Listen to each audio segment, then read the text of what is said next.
La situation diplomatique de notre chère et malheureuse Algérie, elle est très inquiétante. L'Algérie, elle est entourée de problèmes. Elle est sous pression et des pressions qui sont exercées sur l'Algérie sur tous les fronts. Sur le dossier du Sahara occidental, nous avons vu une évolution très négative et très préjudiciable à la feuille de route et aux intérêts défendus par le régime Tebboune. Le Sahel, il brûle. Au Mali, nous avons des groupes terroristes armés islamistes radicaux qui risquent de prendre le pouvoir à Bamako. En Libye, nous avons des problèmes assez sérieux avec le plus puissant camp du pays, le camp du maréchal Haftar, soutenu par les Émirats Arabes Unis et l'Égypte. Cette défaite géopolitique et diplomatique humiliante pour le régime Tebboune. Le régime Tebboune et ses relais essaie de déguiser cette défaite en une victoire. Quand on est mythomane, on est dans le déni de la réalité, on est dans le travestissement de la réalité à tout prix. Ni la Russie, ni la Chine n'ont utilisé leur veto pour bloquer cette résolution pro-marocaine très éloignée, très hostile même, et complètement opposée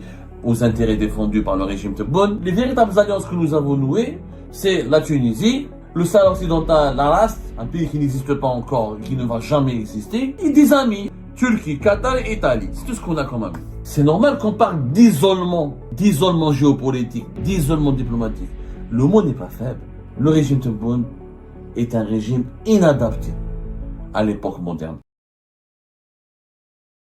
La situation diplomatique de notre chère et malheureuse Algérie, elle est très inquiétante. Je dis malheureuse Algérie parce que nous n'avons jamais été dans une telle situation comme celle à laquelle nous assistons aujourd'hui, à savoir une configuration où l'Algérie elle est entourée de problèmes. Elle est sous pression et des pressions qui sont exercées sur l'Algérie sur tous les fronts. Sur le dossier du Sahara occidental, nous avons vu une évolution très négative et très préjudiciable à la feuille de route et aux intérêts défendus par le régime Tebboune. Le Sahel, il brûle et nous avons au Mali, nous allons en parler tout à l'heure, au Mali, nous avons des groupes terroristes armés islamistes radicaux qui risquent de prendre le pouvoir à Bamako et d'instaurer un émirat islamiste à nos frontières. En Libye, nous avons des problèmes assez sérieux avec le plus puissant camp du pays, le camp du maréchal Haftar, soutenu par les Émirats Arabes Unis, l'Égypte, la France, l'Italie et d'autres pays, la France surtout et d'autres pays qui ne partagent pas les mêmes visions de l'Algérie concernant l'avenir, la sécurité et la paix au Maghreb. Avec le Niger et le Burkina Faso, ça ne va pas bien. Et avec la Tunisie, il n'y a que la Tunisie et la Mauritanie où le dialogue La Tunisie, ça se passe très bien, c'est une lune de miel, on le sait pourquoi. Parce que la Tunisie, le régime Tebboune a réussi à la domestiquer, elle est ultra dépendante des flux économiques, des échanges économiques, notamment en matière d'énergie de l'Algérie. Donc, c'est une colonie algérienne aujourd'hui, la Tunisie. La Mauritanie, c'est mes figues, mes raisins, mes figues, mes raisins plutôt. Quelquefois c'est bien, quelquefois c'est la lune de miel, quelquefois les Mauritaniens veulent être neutres, ils veulent pas se mêler ou s'aligner sur les positions du régime algérien. Aujourd'hui, en fait, je pense que après tout ce qui s'est passé, les crises avec la France, avec l'Espagne, les crises avec le Maroc, avec les pays du Sahel, avec les Émirats Arabes Unis, on se dirige vers la fin de l'année 2025. C'est l'heure des bilans. Et je crois qu'il y a un constat qui a été fait par une spécialiste qui connaît très très bien l'Afrique du Nord et qui a parfaitement résumé le problème du régime algérien. Dans les colonnes de l'Express, magazine d'information, un hebdomadaire français de très grande qualité que j'affectionne particulièrement, c'est un média très sérieux, ils ont accordé la parole à un chercheur du Crisis Group. Crisis Group, c'est très connu, surtout en Algérie. On ne peut pas dire que le Crisis Group est hostile à l'Algérie, au régime algérien. Au contraire, les lobbies les plus pro-marocains ont toujours qualifié les rapports et les notes d'information et les analyses et les notes de conjoncture du Crisis Group comme étant tout le temps favorables à l'Algérie. Il y avait même des hauts responsables algériens qui ont collaboré avec le Crisis Group, comme par exemple Ramtan Lamamra, l'ancien ministre des Affaires étrangères, l'ancien chef de la diplomatie algérienne. Basé à Bruxelles, Crisis Group est un think tank, est un centre d'études, est une ONG. Elle est considérée comme une ONG internationale à but non lucratif, créée en 1995, qui rassemble plus de 100 experts à travers le monde, spécialisés de plus de 40 zones de conflit. Et ces experts font des rapports, proposent des solutions, ou publient des notes et des analyses qui parlent de l'évolution des principaux conflits qui sèment l'insécurité à travers le monde ou qui minent le fonctionnement de l'ordre international. C'est très connu, International Crisis Group. Régulièrement, ils font des rapports sur la situation au Maghreb, notamment concernant le conflit du Sahara occidental. Et ces rapports n'ont jamais suscité la ferveur du Maroc parce que du côté du Maroc, on les considère d'ailleurs comme très pro-algériens. International Crisis Group, vous pouvez vous documenter là-dessus. Et en même temps, la Mamala, je crois qu'il a collaboré avec eux il y a de cela quelques années. Voilà, il était membre du conseil d'administration en 2018. Voilà. Il était membre du conseil d'administration de l'ONG International Crisis Group. Donc, c'est pour vous dire, c'est pas du tout un organisme et un organe anti-algérien. Au sein de l'International Crisis Group, il y a un chercheur qui s'appelle Riccardo Fabiani, qui est un Italien, qui est l'un des meilleurs spécialistes en ce moment de l'Afrique du Nord, et qui est le directeur du programme de l'Afrique du Nord au niveau de l'International Crisis Group. C'est toutes les études, toutes les publications, toutes les recherches menées sur l'Afrique du Nord sont conduites par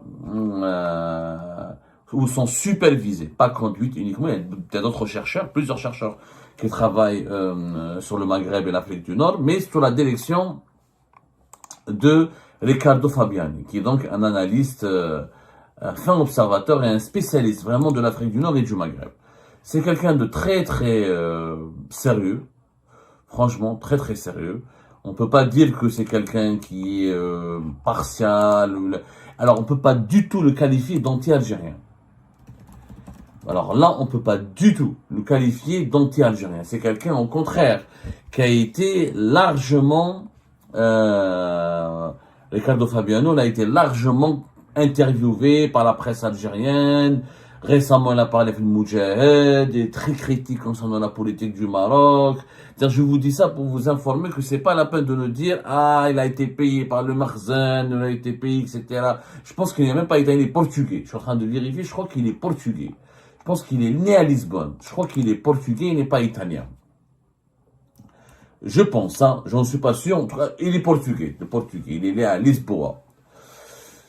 Il est portugais. Donc, Riccardo Fabiano, dans les colonnes de l'Express, il a dit des choses extrêmement intéressantes pour expliquer la récente défaite que le régime Tebboune ne veut pas assumer, ne veut pas digérer encore concernant la résolution, la défaite en matière de bras de fer qui a été lancée par l'Algérie pour tenter de changer ou de modifier radicalement la résolution américaine qui a été votée par le Conseil de sécurité de l'ONU à New York le 31 octobre dernier, qui consacre de facto et qui a consacré et qui plaide pour en faveur du plan d'autonomie marocain, c'est-à-dire pour une résolution du conflit du Sahara occidental dans le cadre d'une autonomie élargie sous souveraineté marocaine.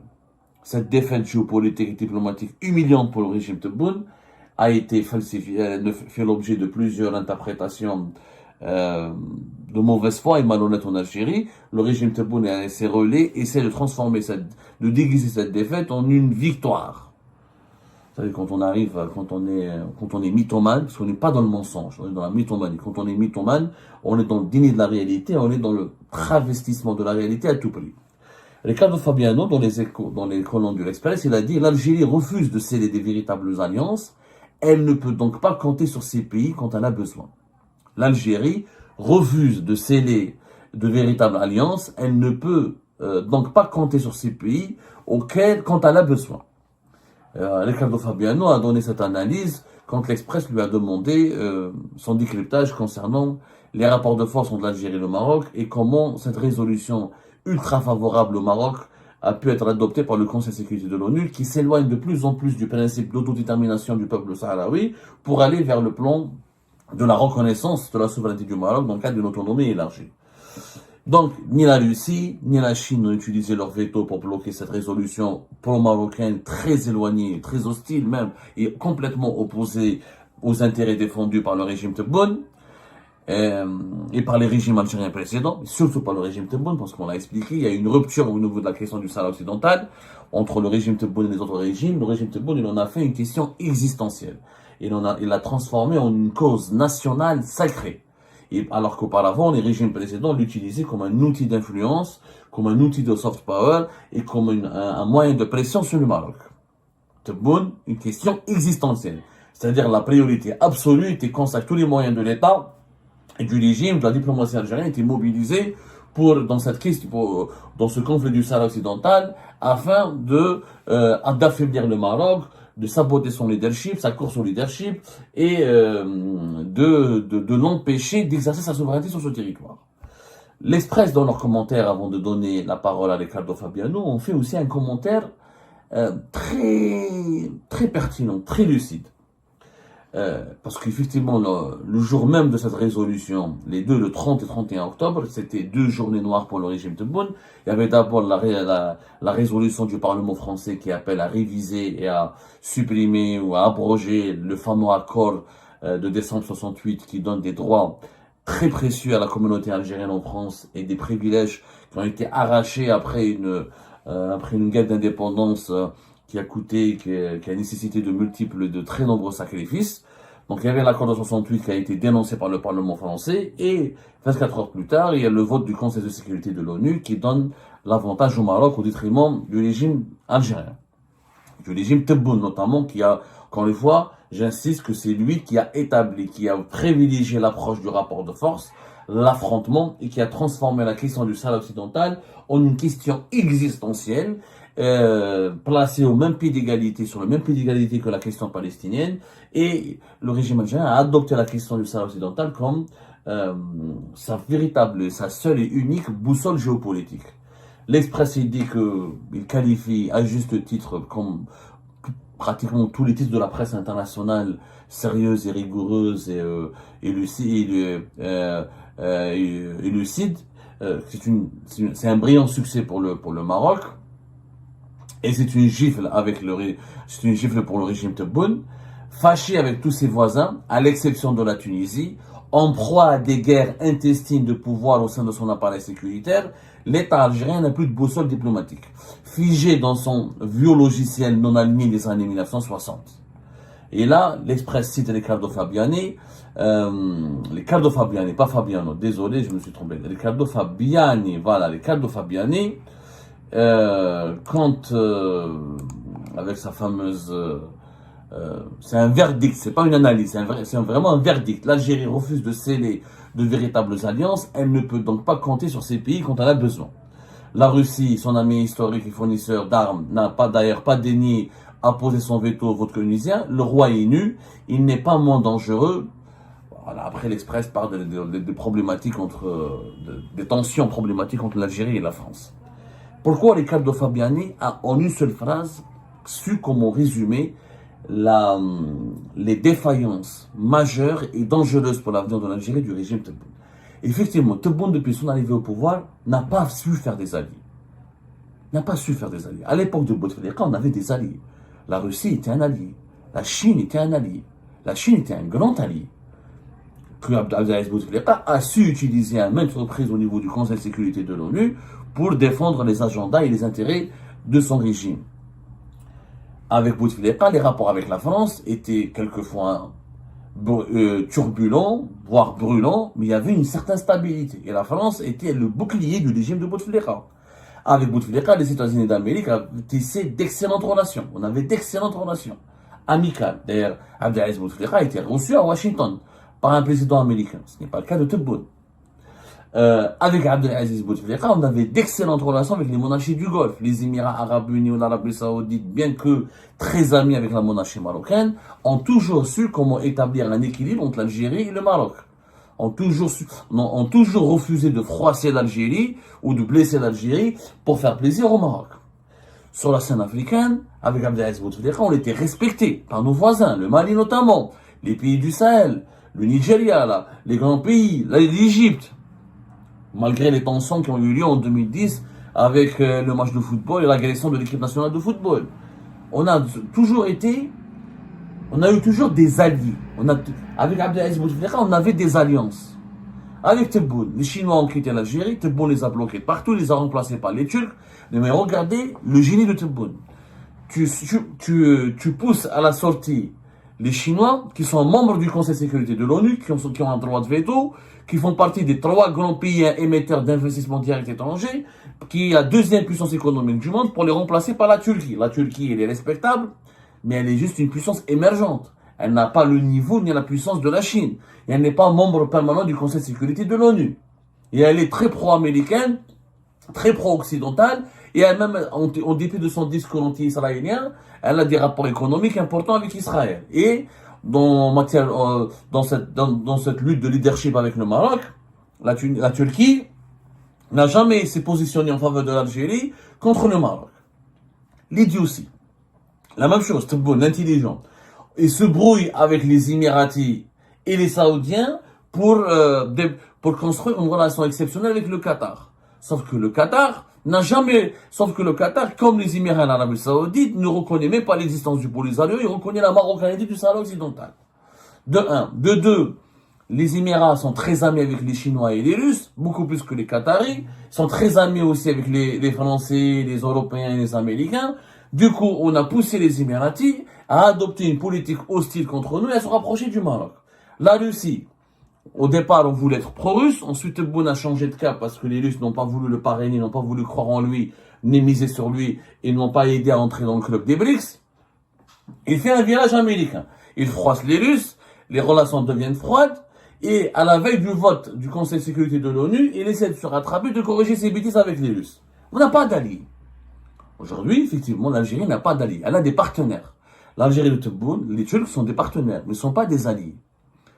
Les Italiens, c'est des partenaires, mais c'est pas des alliés. Les Qataris, c'est des partenaires, c'est pas des alliés. Quelle est la différence entre un allié et un partenaire? Un partenaire, c'est que des intérêts économiques ou des intérêts politiques conjoncturels. Il y a un moment donné, on a les mêmes intérêts, on se parle ensemble, on collabore ensemble, on s'entraide ensemble, on s'entraide mutuellement. Mais c'est conjoncturel. Un allié, c'est pas uniquement que du business, c'est pas que de l'intérêt économique. C'est un partage de valeurs, il y a un partage de causes, il y a un partage d'intérêts structurels. Avec la Chine, on avait une alliance, c'était structurel, on avait la même vision du monde. Là, il faut pas dépendre, il faut changer l'ordre international qui a été dessiné par les puissances occidentales, réformer le fonctionnement de l'ONU, du Conseil de sécurité de l'ONU, le Conseil de sécurité des Nations Unies,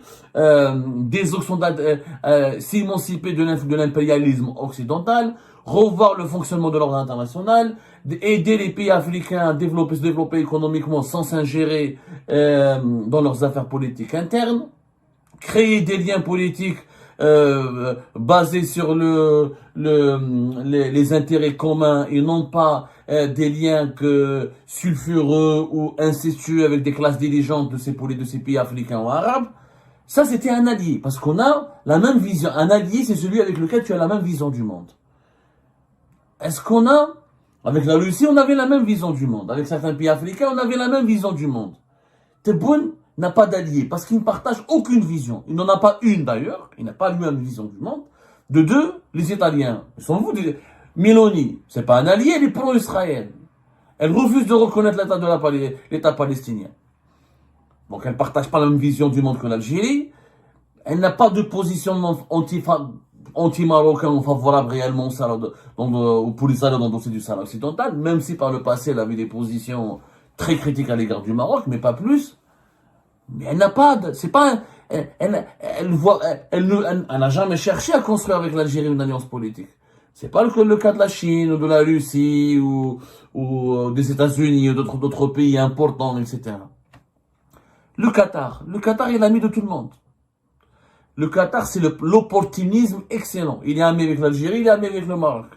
Il est ami avec la Turquie, il est ami avec l'Égypte. Il veut être l'ami de tout le monde, le Qatar. Le Qatar, il veut devenir la Suisse moderne de l'époque, la Suisse de l'époque contemporaine. Tout le monde doit dépendre du Qatar, tout le monde peut recourir au Qatar comme médiateur, et le Qatar, il a de l'argent, il veut faire du business avec tout le monde. D'ailleurs, il a investi beaucoup dans les pays africains, mais quand il vient en Algérie pour investir, les Qataris demandent que les banques algériennes les soutiennent. Ça n'a pas de sens. Mais Adnesh, les alliés. La Turquie, c'est la même chose. On n'a pas la même vision du monde. On n'a pas la même vision du monde. Les Turcs, ils sont très pro-islamistes. Les Turcs, ils sont amis avec nous, mais ils donnent des armes aux putschistes au Mali, aux militaires maliens ou du Sahel, etc., qui pratiquent une politique anti-algérienne. Les Turcs vendent des armes au Maroc, des armes importantes au Maroc, comme les drones, etc., alors qu'il y a un problème direct entre l'Algérie et le Maroc. Voilà. C'est pas le cas de la Russie. La Russie n'a jamais vendu des armes au Maroc directement. Elle a toujours traité l'Algérie de façon privilégiée. Donc, on n'a pas d'alliés. On n'a pas d'alliés. C'est ça la vérité. On n'a pas d'alliés. On n'a même pas d'amis. Alors que dans la propagande politique, dans le discours idéologique et médiatique et politique en Algérie qui domine, il y a quoi? On parle que des ennemis de l'Algérie. Ah, les Émirats sont notre ennemi. Ah, la France c'est notre ennemi. Ah, l'Espagne c'était notre ennemi, maintenant ce n'est plus. Ah, mais on parle jamais de nos amis. On parle toujours des complots qui menacent l'Algérie. Mais on parle déjà d'un pays puissant. Il parlerait autant de ses ennemis que de ses amis. Mais on n'a pas d'amis.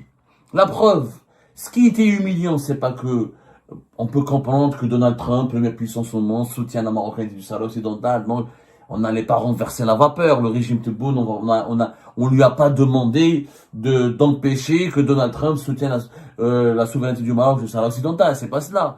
Mais au moins, lors du vote, il mobilise 3-4 pays. Au moins, il fait de la résistance. Puisque lui, il prétend être le grand défenseur de la légalité internationale dans ce dossier. Pas un pays n'a voté. Pas un pays, même les petits pays avec lesquels nous avons, pour lesquels nous avons fait des cadeaux, pour lesquels nous avons fait adopter une politique, avec lesquels nous avons adopté une politique très amicale, très fraternelle, comme la Slovénie par exemple, ou comme la Corée du Sud. Personne n'a soutenu la position algérienne. Pas un pays. Zéro. Donc, tu peux perdre un match de football, tu as le droit de 2-1, mais perdre 4-5-0, c'est une humiliation. Parce que le régime Tebboune, il a raison, Ricardo Fabiani. Il n'y a pas de, encore une fois, il n'y a pas, le régime algérien n'a pas d'alliés. Parce qu'il ne sait pas, il refuse. Et pourquoi Ricardo Fabiani dit que l'Algérie refuse de sceller de véritables alliances? Il sait de quoi il parle. Parce que Tebboune pense qu'il est une puissance, il pense qu'il est suffisamment puissant, il se prend pour Boumedienne, il dit que j'ai pas besoin de faire des alliances, ce sont les grandes puissances qui ont besoin de moi, c'est pas moi qui ai besoin des grandes puissances. Or, Tebboune n'est pas Boumedienne. Et Tebboune ne vit pas à l'époque de Boumedienne. Il est figé, son logiciel, il est figé dans les années 70. Il dirige une Algérie totalement différente de l'Algérie des années 70. Il vit dans un monde, celui de 2025, qui est totalement différent. Donc il a refusé de faire des alliances. Il a refusé de faire alliance avec la France. Il veut que la France se plie à son agenda et à ses exigences. Il a refusé de faire alliance avec l'Espagne. Ensuite, il a regretté. Il a refusé de faire alliance avec la Chine. Ensuite, il a regretté. Il a refusé de faire alliance avec la Russie. Ensuite, il a regretté. Du coup, je prends, hein. Les véritables alliances que nous avons nouées, c'est la Tunisie. Voilà. Le Sahara occidental, l'Arast, un pays qui n'existe pas encore et qui ne va jamais exister. Et des amis. On a 3 amis. Turquie, Qatar et Italie. C'est tout ce qu'on a comme amis. Voilà. C'est normal qu'on parle d'isolement. Là, on parle d'isolement. D'isolement géopolitique, d'isolement diplomatique. Le mot n'est pas faible. C'est une vérité. Une vérité amère, mais une vérité qui devrait nous inciter à réfléchir. Si on ne change pas la doctrine de Tebboune en ce moment qui prévaut au niveau de la gestion des intérêts diplomatiques du pays, à savoir gérer le monde, gérer nos intérêts comme si nous sommes dans les années 70 alors que nous sommes dans les années 2000, et si l'Algérie n'arrive pas ou ne se remet pas en cause pour aller constituer de véritables alliances, pour construire des alliances basées sur une vision du monde moderne, sur des intérêts sérieux, concrets, parce que les alliés, il y a aucune puissance qui va devenir ton allié si tu n'as rien à lui offrir en contrepartie. Le régime Tebboune est un régime inadapté à l'époque moderne, à l'époque contemporaine, pas à l'époque contemporaine. Et son vieux logiciel de non-aligné des années 60, des années 70, est en train de causer malheureusement que des désastres pour les intérêts géopolitiques importants du pays. Et ben voilà les amis, c'est la fin de cette vidéo. Je vous remercie comme d'habitude pour avoir suivi jusqu'à la fin. N'oubliez pas de nous laisser vos commentaires et vos réactions sur cette vidéo et de vous abonner à la chaîne si vous n'êtes pas encore abonné. Donc voilà, ça fait vraiment plaisir de voir vos commentaires et vos réactions et vos discussions sur la section des commentaires. C'est très intéressant et je vous prie toujours de garder le respect et un petit peu la bonne ambiance pour tout le monde. Donc voilà, merci beaucoup et à la prochaine dans une nouvelle vidéo. Au revoir.